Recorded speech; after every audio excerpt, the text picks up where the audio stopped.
Alright everybody, welcome back. Thank you so much for stopping by. I appreciate it. So here are some of the tools that I'm using in this video, which is a drill and impact, some extra batteries, hand tools, wire, breakers, receptacle plates, and the receptacle itself.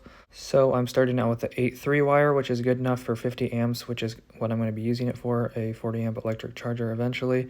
So I got my 50 amp breaker, my receptacle plate, and the receptacle itself, which is a 1450. Whatever receptacle you need, use that, and whatever size wire you need, use that. Just make sure that you check all the ratings and all that good stuff before you go ahead and start.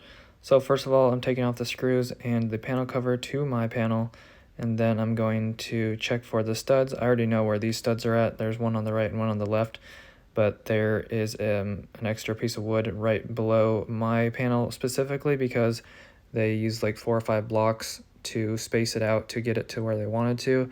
So I knew there was going to be a stud right in the way, so I was going to attach to that. So I went ahead and checked with the stud ball to double check if there was any screws, but there wasn't. And then I held up my box and got an idea of where I wanted it. So I went ahead and started to cut a hole in the wall so I could stick my finger in to feel it so I could find the edge of the stud. And then from there I went ahead and traced out the box to get the location and the easiest way to get the hole cut out, which is just tracing the box with a nice easy line. So then I went ahead and took my multi-tool and went ahead and cut all the sides, and then went ahead and popped out that square. Once I got the square knocked out, I went ahead and stuck my box in there to check it to make sure the hole was big enough, nothing was in the way. There was a ground wire behind my hole, so I just went ahead and unstapled that and then pushed it off to the side. And then I went ahead and started to knock out my knockout in the panel. I used a 3/4 hole just because the wire is a little bit bigger than the 1/2 inch, and then I went ahead and put a bushing in there. And then I went ahead and just stuck my wire through just to make sure that it was big enough, and then started to strip it, just scoring the outside and then ripping off the sheathing and taking off the paper on the ground.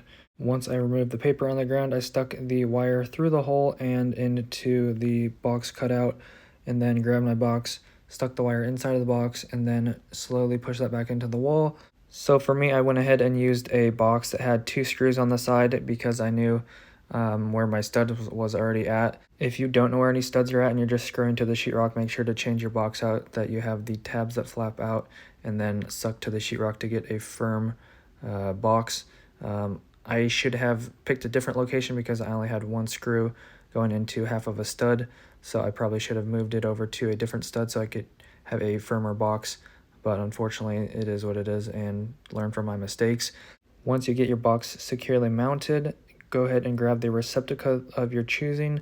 Like I said, mine's a 1450. It has 3 straight blades and a ground. So I went ahead and took my ground and stuck that on the receptacle, tightened it down, and then I started with the neutral first, which goes on the middle of the 2 options, or the silver screw, and then taking your 2 hot wires, those go on the 2 gold screws, or the left and the right. If you're doing a 30 amp plug, the neutral's still going to be on the bottom, which is going to be the L-shaped hole in the receptacle. So once you go ahead and get all your wires landed on the receptacle, make sure you go ahead and tighten those down really tight with a flat blade screwdriver, and then go ahead and start to shove that into the wall very carefully. I had to be extra careful because I only had 1 screw in my box. And then go ahead and screw your receptacle down and make sure it's level, because once you get your receptacle screwed down, there's not much adjustment in the faceplate, and you want that to be straight. So get your plug straight, and then your cover will be straight. And then moving forward, go ahead and just tighten your screws down on your cover plate. Once you finish up the bottom half of the install, go ahead and grab your breaker. But first of all, I recommend to be a licensed electrician. Do not do this if you don't know what you're doing, even though this is kind of a how-to video. It's not worth saving a couple $100 because you could potentially die or get shocked and potentially hurt yourself, or something could blow up in your face and you could have permanent damage for the rest of your life. So please don't do this if you don't know what you're doing and you're not an electrician. But next, you're going to go ahead and throw the breaker in, but make sure that your hand does not slip or anything like that onto the hot bus, which is the dangerous part. So if you're going to do this, turn off the main breaker and have some temporary lights so you can do this properly and safe as possible. So from there, once you get your breaker in, go ahead and grab your wires and get those all prepped and ready to go. because this is a house, the grounds and the neutrals are going on the same bar in the panel. So just go ahead and cut your ground wire to length, and then go ahead and tighten that down. And then from there, take your neutral, strip that out, and then land that on the same neutral bar / ground bar, because those are, like I said, shared together in the panel. And then from there, once you already have your breaker in, go ahead and strip out your 2 hot wires, first your black, and then loosen the screw on the breaker, and then stick your wire in there, tighten it down.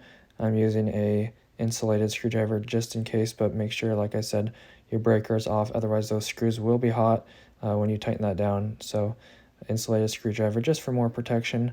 And then lastly, take your other hot wire, your red wire, strip that out, and then land that on the breaker as well. Tighten that down, and then you will be ready to throw the panel cover back on. But because you added the new breaker, your panel cover will not fit back on unless you take out the 2 spots on your panel cover. So go ahead and rip those out. I just grabbed some channel locks. Most people use a lineman, something like that, but just take out the 2 spots on the panel cover where you put your breaker. Mine was just 2 spots down on the left because it was beneath the breaker that was already there. If you're using a different spot, like the bottom right corner, just take out those 2 bottom right ones. Throw your panel cover back on, hold it in place, make sure that doesn't slip. Put a firm grasp on the panel cover, and then get your screws in. Don't want to accidentally shave off any of the breaker handles or anything like that if it slips and falls down the face of the breakers. Go ahead and throw your 6 screws back into the panel cover, tighten that down. Then when you go to turn on the breaker, make sure you stand to the side, look away, and have the panel cover half closed, just in case anything explodes. I was just kind of, for video purposes, in front of it and half covered the breakers when I turned it on, but make sure you look away and all that good stuff for maximum safety. And like you guys already saw, I went ahead and used a electrical meter to double check that everything was correct. Also, you can throw a level back on it, make sure the cover's straight.